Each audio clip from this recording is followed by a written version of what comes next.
नमस्कार, आप देख रहे हैं दूरदर्शन किसान मौसम खबर में आप सभी का स्वागत है। मैं हूं ज्योत्सना। मौसम खबर में जानेंगे कि अगले 2 दिनों में कैसा रहेगा मौसम का हाल, यानी कि कहां चलेंगी तेज हवाएं, कहां होगी बरसात और कैसी रहेगी तापमान की स्थिति, साथ ही किसानों के लिए कृषि सलाह भी। लेकिन सबसे पहले नजर सुर्खियों पर। कल अरुणाचल प्रदेश में इक्का दुक्का जगह भारी बारिश के आसार। नागालैंड, मणिपुर, मिजोरम और त्रिपुरा में भी कहीं कहीं हो सकती है भारी बरसात।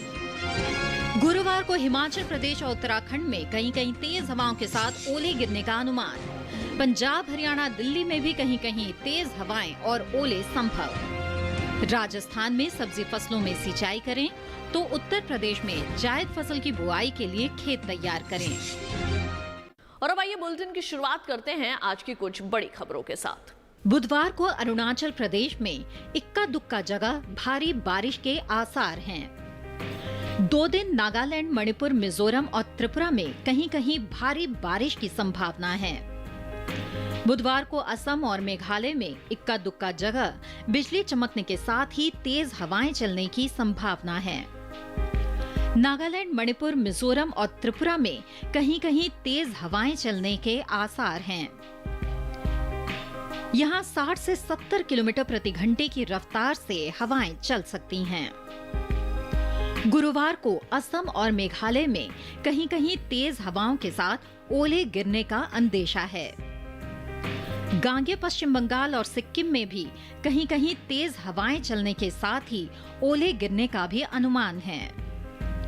गुरुवार को हिमाचल प्रदेश और उत्तराखंड में इक्का दुक्का जगह तेज हवाएं चलने के साथ ही ओले गिर सकते हैं।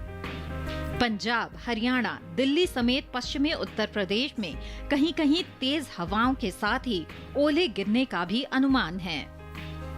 कल उप हिमालय, पश्चिम बंगाल और सिक्किम में बिजली चमकने के साथ तेज हवाएं चल सकती हैं। बुधवार को ओडिशा के इक्का दुक्का हिस्सों में भी तेज हवाएं चलने के आसार हैं। कल पूर्वी मध्य प्रदेश और छत्तीसगढ़ में कहीं कहीं बिजली चमकने का अंदेशा है। 2 दिन बिहार और झारखंड में भी कहीं कहीं बिजली चमकने की संभावना है। गुरुवार को राजस्थान में कहीं कहीं तेज हवाओं के साथ धूल भरी आंधी चलने का भी अनुमान है। अब आइए नजर डाल लेते हैं बारिश के अनुमान पर। जान लेते हैं कि अगले 2 दिनों में कहां होगी बरसात और कहां रहेगा मौसम साफ। मौसम के हाल में सबसे पहले बात करते हैं उत्तर भारत के पहाड़ी इलाकों की। बुधवार को जम्मू कश्मीर और लद्दाख में कहीं कहीं बरसात का अनुमान है। साथ ही कल हिमाचल प्रदेश और उत्तराखंड में भी इक्का दुक्का जगह बारिश के आसार हैं। वहीं गुरुवार को पंजाब में कुछ जगह बारिश की संभावना है। साथ ही गुरुवार को हरियाणा और दिल्ली में भी कुछ स्थानों पर बारिश का अनुमान है। गुरुवार को पूर्वी और पश्चिमी उत्तर प्रदेश में इक्का दुक्का जगह बरसात के आसार बने हुए हैं। वहीं अगले 2 दिन पूर्वी और पश्चिमी राजस्थान में कहीं कहीं बारिश का अनुमान है। वहीं कल और गुरुवार को पूर्वी भारत के गांगे, पश्चिम बंगाल में कुछ जगह बरसात के आसार हैं, जबकि अगले 2 दिन उप हिमालय, पश्चिम बंगाल और सिक्किम में कई जगहों पर बारिश की संभावना है। कल और गुरुवार को असम और मेघालय में कुछ जगह बरसात के आसार बने हुए हैं। वहीं कल अरुणाचल प्रदेश में कई जगहों पर बरसात की संभावना है। कल और गुरुवार को नागालैंड, मणिपुर, मिजोरम और त्रिपुरा के कुछ हिस्सों में बरसात के आसार हैं। वहीं 2 दिन ओडिशा में कहीं कहीं बरसात का अनुमान है। अगले 2 दिन बिहार और झारखंड के इक्का दुक्का इलाकों में भी बरसात की संभावना बनी हुई है। अगर मध्य भारत की बात करें तो बुधवार और गुरुवार को पूर्वी और पश्चिमी मध्य प्रदेश में कहीं कहीं बरसात का अनुमान है। साथ ही अगले 2 दिन छत्तीसगढ़ में इक्का दुक्का स्थानों पर बरसात के आसार हैं। कल और गुरुवार को विदर्भ में भी कहीं कहीं बरसात का अनुमान है। वहीं अगले 2 दिन मध्य महाराष्ट्र और मराठवाड़ा में बारिश की संभावना नहीं है। दक्षिण भारत की बात करें तो बुधवार और गुरुवार को तटीय आंध्र प्रदेश में कहीं कहीं बारिश का अनुमान है। साथ ही अगले 2 दिन तमिलनाडु और पुडुचेरी में भी इक्का दुक्का जगहों पर बरसात की संभावना है। वहीं कल और गुरुवार को कर्नाटक के तटीय इलाकों में कहीं कहीं बरसात हो सकती है। साथ ही कल दक्षिणी और उत्तरी कर्नाटक के भीतरी हिस्सों में भी बारिश की संभावना बनी हुई है। वहीं बुधवार को केरल में कुछ जगह बारिश का अनुमान है। साथ ही कल और गुरुवार को अंडमान और निकोबार द्वीप समूह में इक्का दुक्का जगह बरसात के आसार हैं। तो ये थी मौसम पूर्वानुमान की विस्तार से जानकारी। अब आइए एक नजर डाल लेते हैं पिछले 24 घंटों के दौरान हुई बारिश पर। जम्मू कश्मीर और लद्दाख के कुछ हिस्सों में बारिश हुई। हिमाचल प्रदेश में कुछ जगह बरसात हुई। उत्तराखंड में कई जगह बादल बरसे। पूर्वी उत्तर प्रदेश में भी कुछ जगह बारिश हुई। पंजाब में कुछ जगह बरसात हुई। हरियाणा और दिल्ली में भी कहीं कहीं बादल बरसे। पश्चिमी राजस्थान में कहीं कहीं बरसात हुई। झारखंड के ज्यादातर इलाकों में बारिश हुई। वहीं गांगे पश्चिम बंगाल के ज्यादातर इलाकों में भी बरसात हुई। इस दौरान अरुणाचल प्रदेश में कई स्थानों पर बारिश हुई। असम और मेघालय में भी कुछ जगह बरसात हुई। साथ ही नागालैंड, मणिपुर, मिजोरम और त्रिपुरा में भी कुछ जगह बादल बरसे। तमिलनाडु के भीतरी इलाकों में बारिश हुई। मध्य महाराष्ट्र और कोंकण गोवा में इक्का दुक्का जगहों पर बादल बरसे। उत्तराखंड में कहीं कहीं ओले गिरे। पंजाब के इक्का दुक्का हिस्सों में भी ओले गिरे। वहीं जम्मू कश्मीर और लद्दाख में कहीं कहीं तेज हवाएं चलीं।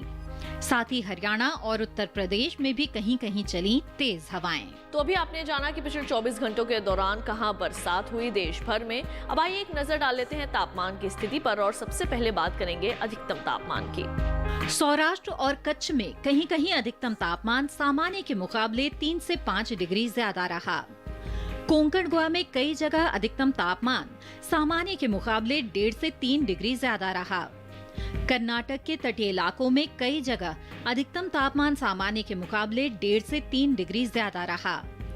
केरल में भी कई स्थानों पर अधिकतम तापमान सामान्य के मुकाबले 1.5 से 3 डिग्री अधिक रहा। जबकि पूर्वी राजस्थान में कहीं कहीं अधिकतम तापमान सामान्य के मुकाबले 5 डिग्री कम रहा। साथ ही पश्चिमी उत्तर प्रदेश में भी कहीं कहीं अधिकतम तापमान सामान्य के मुकाबले 5 डिग्री कम रहा। हिमाचल प्रदेश और उत्तराखंड में कई जगह अधिकतम तापमान सामान्य के मुकाबले 3 से 5 डिग्री कम दर्ज किया गया। साथ ही हरियाणा और दिल्ली में कुछ जगह अधिकतम तापमान सामान्य के मुकाबले 3 से 5 डिग्री कम रहा। देश के मैदानी इलाकों में सबसे ज्यादा तापमान विदर्भ के अकोला में 42.5 डिग्री सेल्सियस दर्ज किया गया। देश के मैदानी इलाकों में सबसे ज्यादा तापमान विदर्भ के अकोला में 42.5 डिग्री सेल्सियस दर्ज किया गया। और अब आइए बात करते हैं न्यूनतम तापमान की। बात करें न्यूनतम तापमान की तो गुजरात में कुछ जगह न्यूनतम तापमान सामान्य की तुलना में 1.5 से 3 डिग्री ऊपर रहा। वहीं सौराष्ट्र और कच्छ में इक्का दुक्का जगह तापमान सामान्य की तुलना में 1.5 से 3 डिग्री ज्यादा रहा। केरल में भी कहीं कहीं न्यूनतम तापमान सामान्य की तुलना में 1.5 से 3 डिग्री ज्यादा रहा। साथ ही कोंकण गोवा में इक्का दुक्का जगह न्यूनतम तापमान सामान्य की तुलना में 1.5 से 3 डिग्री ज्यादा दर्ज किया गया। जबकि हरियाणा और दिल्ली में कई जगह न्यूनतम तापमान सामान्य के मुकाबले 3 से 5 डिग्री कम रहा। पंजाब में भी कई जगह न्यूनतम तापमान सामान्य के मुकाबले 3 से 5 डिग्री कम रहा। साथ ही पश्चिमी उत्तर प्रदेश में कई जगह न्यूनतम तापमान सामान्य के मुकाबले 3 से 5 डिग्री कम दर्ज किया गया। वहीं हिमाचल प्रदेश और उत्तराखंड में कुछ जगह न्यूनतम तापमान सामान्य के मुकाबले 1.5 से 3 डिग्री कम रहा। इस बीच देश में सबसे कम तापमान पश्चिमी मध्य प्रदेश के दतिया में 12.6 डिग्री सेल्सियस दर्ज किया गया।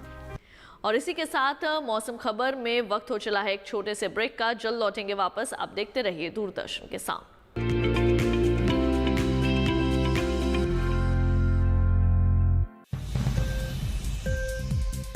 उपज के भाव ताव, आवक का हाल चाल, आयात निर्यात पर पैनी नजर, जानकारों की सटीक सलाह, सिर्फ मंडी खबर में सोमवार से शनिवार सुबह 8:05 पर। ये कामयाबी है अन्नदाता की। ये कहानी है खेत और खलिहानों की। कैसे करें अपने पशुओं की देखभाल, जानिए गांव-गांव के किसानों का हाल। देखिए गांव किसान सोमवार से शुक्रवार दोपहर 12:05 पर।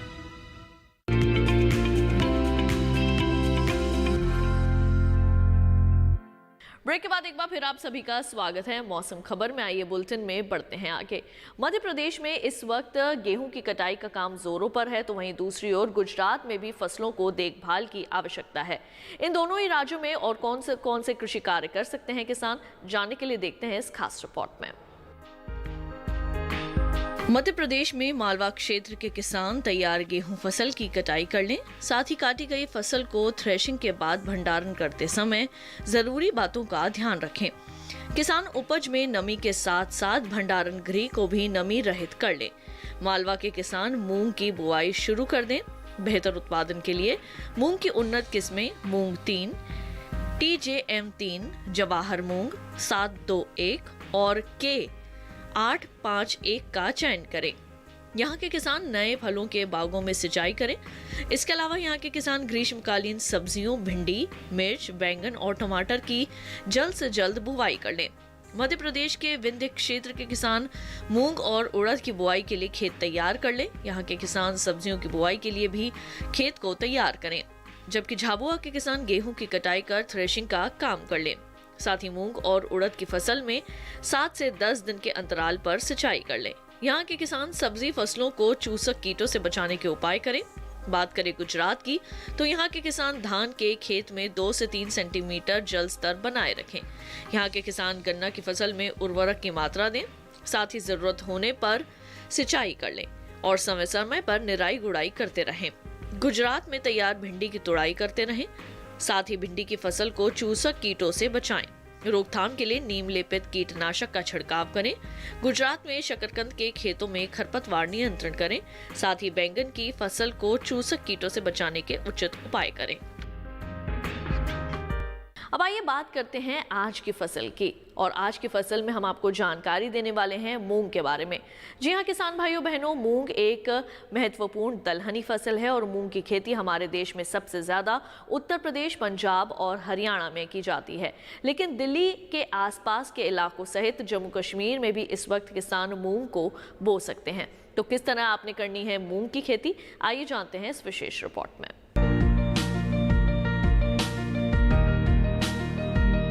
देश के कई हिस्सों में मूंग की बुआई की जाने लगी है। खासकर जिन इलाकों में सिंचाई की व्यवस्था है वहां मूंग बोई जा रही है। वैसे इसकी बुआई में तेजी गेहूं की कटाई के बाद आएगी, क्योंकि उस समय गेहूं के खाली खेतों में किसान मूंग बोएंगे। मसलन पश्चिमी उत्तर प्रदेश में जहां आलू के अलावा धान भी काफी बोया जाता है, वहां गेहूं की कटाई के बाद मूंग बोनी शुरू होगी। कुछ किसान गन्ने के साथ भी इसे बोते हैं। जब तक गन्ने की फसल बड़ी होती है तब तक मूंग की कटाई का समय आ जाता है। हालांकि ऐसे किसानों की तादाद बेहद कम है। बोते समय कुछ बातों का ख्याल रखना जरूरी है, जैसे बुआई से पहले बीजों को जरूर उपचारित करें। इमिडाक्लोप्रिड 17.8 SL की 3 मिलीलीटर मात्रा से प्रति किलो बीज को उपचारित करें। 1 हेक्टेयर खेत के लिए 15 से 20 किलो बीज की जरूरत होती है। कतार से कतार की दूरी 20 से 30 सेंटीमीटर और पौधे से पौधे की दूरी 8 से 10 सेंटीमीटर रखें। मूंग को आमतौर पर 3-4 सिंचाइयों की जरूरत होती है। दूसरी फसलों की तरह मूंग में भी खरपतवार की समस्या आ जाती है। इसकी रोकथाम के लिए बुआई से पहले खेत में बासालिन दवाई का छिड़काव करें और मिट्टी को अच्छी तरह मिला दें। इसकी 1 लीटर मात्रा को 400 लीटर पानी में मिलाएं और इस घोल का प्रति हेक्टेयर की दर से छिड़काव करें। इसकी जगह पेंडीमेथालिन का भी छिड़काव किया जा सकता है। इसकी 1 लीटर मात्रा को 500 लीटर पानी में मिलाकर 1 हेक्टेयर जमीन पर छिड़के। थ्रिप्स, जैसिड और सफेद मक्खी के हमले से बचने के लिए मिथाइल डोमेटॉन 25 EC 2 मिलीलीटर ग्राम ले या मोनोक्रोटोफॉस 36 SAL की मिलीलीटर मात्रा ले और प्रति लीटर पानी में घोलकर कली बनने से पहले छिड़के। तो अभी आपने जाना किस तरह सफलतापूर्वक आप कर सकते हैं मूंग की खेती और कैसे उससे अच्छा उत्पादन प्राप्त कर सकते हैं। अब आइए आपको बता दें मौसम के अनुसार खेती की कुछ खास बातें। दक्षिण आंतरिक कर्नाटक के किसान रागी, सोयाबीन और तिल की बुआई करें। यहाँ के किसान मूंग और उड़द की बुआई कर लें। दक्षिणी आंतरिक कर्नाटक में अदरक और हल्दी का रोपण करें। तटीय आंध्र प्रदेश के किसान तैयार मक्का फसल की कटाई कर लें। उत्तरी तटीय आंध्र प्रदेश में धान और मक्का की कटाई करें। यहाँ के किसान काटी गई फसल को सुरक्षित स्थान पर रखें। तेलंगाना के किसान तिल की फसल को चूसक कीटों से बचाएं। रोकथाम के लिए कृषि विशेषज्ञों की सलाह से ही दवाओं का छिड़काव करें। और इसी के साथ मौसम खबर में वक्त हो चला है एक और छोटे से ब्रेक का। जल्द लौटेंगे वापस अन्य जानकारियों के साथ। आप देखते रहिए दूरदर्शन के साथ।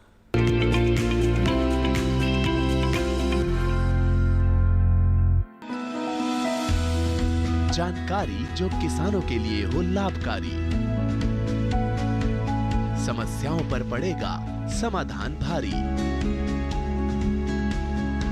कृषि की हर बात का ख्याल,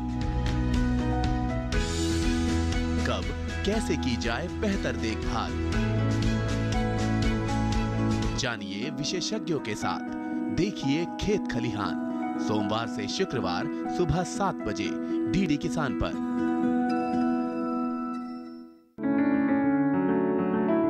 महका महका घर आंगन, हरियाली से खिलेगा तन मन।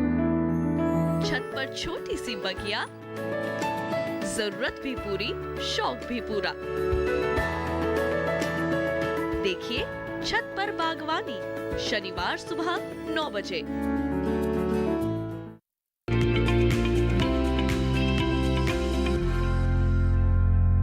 ब्रेक के बाद एक बार फिर आप सभी का स्वागत है मौसम खबर में। आइए बुलेटिन में बढ़ते हैं आगे और आपको मौसम के अनुसार खेती की कुछ और खास बातें बता दें। उत्तरी उत्तर प्रदेश में गेहूं और सरसों की कटाई को जारी रखें। यहाँ के किसानों को सलाह है कि फसल को थ्रेशिंग कर सुरक्षित स्थान में रखें। उत्तर प्रदेश के किसान बेबी कॉर्न की बुआई कर लें। दक्षिणी उत्तर प्रदेश में मक्का और बाजरा की बुआई को जारी रखें। यहाँ के किसान मूंग और लोबिया की बुआई का काम कर लें। दक्षिणी उत्तर प्रदेश में तैयार गेहूं और चना फसल की कटाई को जारी रख सकते हैं। राजस्थान में गेहूं, चना और मेथी की कटाई को जारी रखें। यहाँ के किसान देसी कपास की बुआई को जारी रख सकते हैं। रबी की कटाई का काम इस वक्त चल रहा है और कटाई के उपरांत किसान अपनी फसलों की बिकवाली करने के लिए या तो मंडियों में जाएंगे या फिर सरकारी खरीद केंद्रों में जाएंगे। और कोरोना वायरस को देखते हुए सरकारी खरीद के कर्मचारियों, मंडियों के मजदूरों और खुद किसानों को भी कुछ विशेष उपाय अपनाने होंगे। किसान चाहे खेतों में काम कर रहे हों या फिर मंडियों में फसल ले जा रहे हों, हर जगह सामाजिक दूरी का ख्याल रखना होगा। बार बार अपने हाथ साबुन से धोने होंगे, चेहरे पर मास्क लगाना होगा और जो मशीनें इस्तेमाल की जा रही हैं उन्हें सैनिटाइज करना होगा। खरीद केंद्रों के लिए भारतीय कृषि अनुसंधान परिषद ने कुछ सुझाव दिए हैं, जिनमें राज्य प्रशासन से कहा गया है कि वो केंद्रों पर आने से पहले एक मजदूर की स्क्रीनिंग सुनिश्चित कराएं। सभी मंडियों और खरीद केंद्रों पर साबुन और पानी पर्याप्त मात्रा में मौजूद हो। खरीद में जुटे कर्मी या मजदूरों के पास सुरक्षा मास्क और दस्ताने जरूर हो और मजदूर काम करते या आराम करते समय या खाना खाते समय एक दूसरे से 3 से 4 फुट का फासला बनाए रखें। मंडी और खरीद केंद्र संचालकों और प्रबंधकों को भी चाहिए कि बहुत ज्यादा भीड़ इकट्ठी ना होने पाए और उतने ही मजदूर बुलाएं जितनी जरूरत हो। ज्यादा भीड़ से बचने के लिए पंजीकृत किसानों को सीमित संख्या में ही SMS भेजकर खरीद केंद्रों पर बुलाया जाए। अगर जरूरत हो तो खरीद केंद्रों की संख्या बढ़ाई जाए। खरीद में जुटी मशीनों को समय समय पर सैनिटाइज करते रहें। इसी तरह ढुलाई वाहनों और पैकिंग सामग्री को भी सैनिटाइज करना जरूरी है। फसल ढोने में कोई दिक्कत ना हो, इसके लिए ड्राइवरों और हेल्परों को राज्य सरकारों की ओर से पर्याप्त संख्या में अनुमति पत्र जारी किए जाएं। साथ ही न्यूनतम समर्थन मूल्य पर खरीदी गई फसल का भुगतान राज्य सरकारें 3 दिन के भीतर भुगतान कर दें। तो अभी आपने जाना किस तरह के सुरक्षा उपाय आपने अपनाने हैं। बुलेटिन में आइए एक बार फिर से नजर डाल लेते हैं मौसम की कुछ अहम झलकियों पर। बुधवार को अरुणाचल प्रदेश में इक्का दुक्का जगह भारी बारिश के आसार हैं। 2 दिन नागालैंड, मणिपुर, मिजोरम और त्रिपुरा में कहीं कहीं भारी बारिश की संभावना है। बुधवार को असम और मेघालय में इक्का दुक्का जगह बिजली चमकने के साथ ही तेज हवाएं चलने की संभावना है। नागालैंड, मणिपुर, मिजोरम और त्रिपुरा में कहीं कहीं तेज हवाएं चलने के आसार हैं। यहाँ 60 से 70 किलोमीटर प्रति घंटे की रफ्तार से हवाएं चल सकती हैं। गुरुवार को असम और मेघालय में कहीं कहीं तेज हवाओं के साथ ओले गिरने का अंदेशा है। गांगे, पश्चिम बंगाल और सिक्किम में भी कहीं कहीं तेज हवाएं चलने के साथ ही ओले गिरने का भी अनुमान है। गुरुवार को हिमाचल प्रदेश और उत्तराखंड में इक्का दुक्का जगह तेज हवाएं चलने के साथ ही ओले गिर सकते हैं। पंजाब, हरियाणा, दिल्ली समेत पश्चिमी उत्तर प्रदेश में कहीं कहीं तेज हवाओं के साथ ही ओले गिरने का भी अनुमान है। कल उप हिमालय, पश्चिम बंगाल और सिक्किम में बिजली चमकने के साथ तेज हवाएं चल सकती हैं। बुधवार को ओडिशा के इक्का दुक्का हिस्सों में भी तेज हवाएं चलने के आसार हैं। कल पूर्वी मध्य प्रदेश और छत्तीसगढ़ में कहीं कहीं बिजली चमकने का अंदेशा है। 2 दिन बिहार और झारखंड में भी कहीं कहीं बिजली चमकने की संभावना है। गुरुवार को राजस्थान में कहीं कहीं तेज हवाओं के साथ धूल भरी आंधी चलने का भी अनुमान है। तो किसान भाइयों बहनों, आज के मौसम खबर में केवल इतना ही। उम्मीद है कि मौसम खबर से आप सभी को मदद मिल रही होगी। मौसम का ताज़ा हाल और कृषि सलाह लेकर फिर होंगे हाजिर। आप देखते रहिए दूरदर्शन किसान और मुझे दीजिए इजाजत। नमस्कार।